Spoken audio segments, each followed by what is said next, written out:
झाला, मग संबंध कुठे येतो क्षत्रिय आणि ब्राह्मण चव्हाण ऋषींची अवस्था काय होती? चव्हाण ऋषींची अवस्था दोन्ही नेत्र त्यांना नव्हते. शिवाय गलितगात्र जीर्ण शरीर होतं.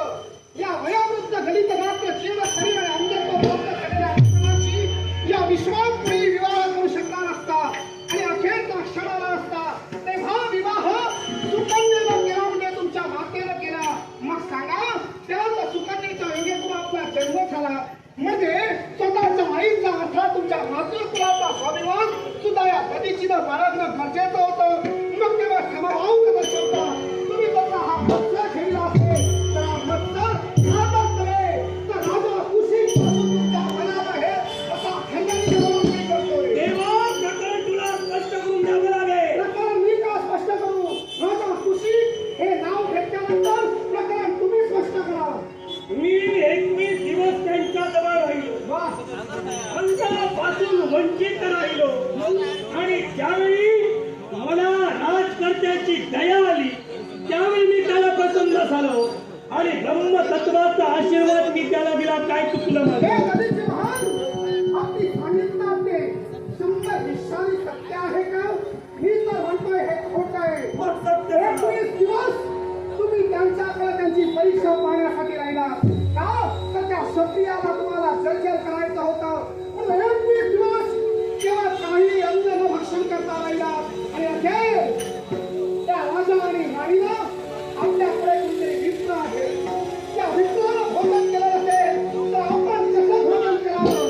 त्या विचाराने अंधात हेतूवर 21 दिवस तेव्हा ते दोघेही उपवासी राहिले. पण 22व्या दिवशी तुम्हाला भूक लागली, त्यांना लागली नाही.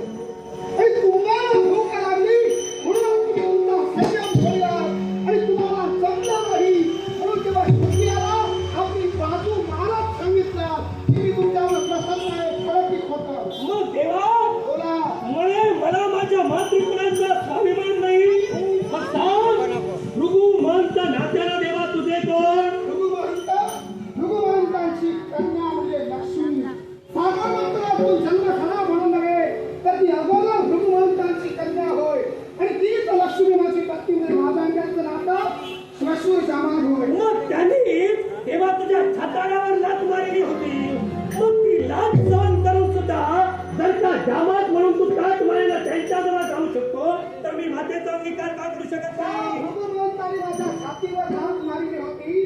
त्याच भृगुमंतांनी तेव्हा आपल्या कन्येचा विवाह करताना या नारायणाचे पाय सुद्धा धुतले होते. विसरला? मग देवा, चार सुकन्येनं म्हणजे ज्या आमच्या मातेनं चव्हाण भार्गवांशी विवाह केला त्याच माझ्या मातेनं ज्यावेळी चव्हाण भार्गव ध्यानस्थ बसले होते वारुळ निर्माण झालं आणि त्या वारुळातून काहीतरी चमकदार वस्तू दिसते ती पाहण्यासाठी 2 काट्या आत रोविल्या.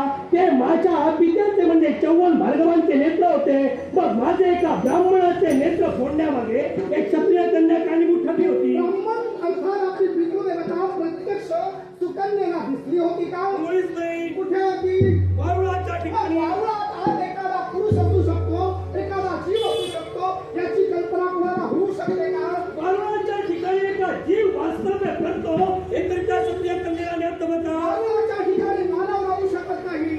अर्थात चमकणारे नेत्र हे मानवाचे आहेत याची भ्रांती नव्हती, याची कल्पना सुद्धा तिला नव्हती. म्हणूनच तिने कांड्या घातल्या. तेव्हा सुकन्या अपराधी नव्हती आणि आता जर सुकन्येच्या मध्ये अपराधाचं खापर फोडची तर तुमची आई आहे हे दिसून येतं.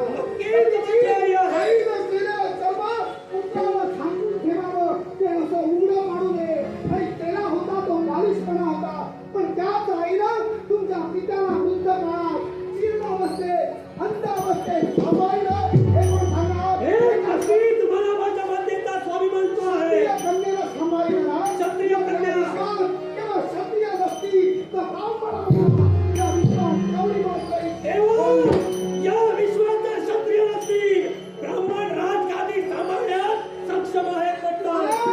मग वैकुंठीचा नारायण सुद्धा शिवापेक्षा श्रेष्ठ आहे हे पटवून आहे. शिव तत्व या विश्वाच्या ठिकाणी कुणापेक्षाही श्रेष्ठ नाही यावर माझं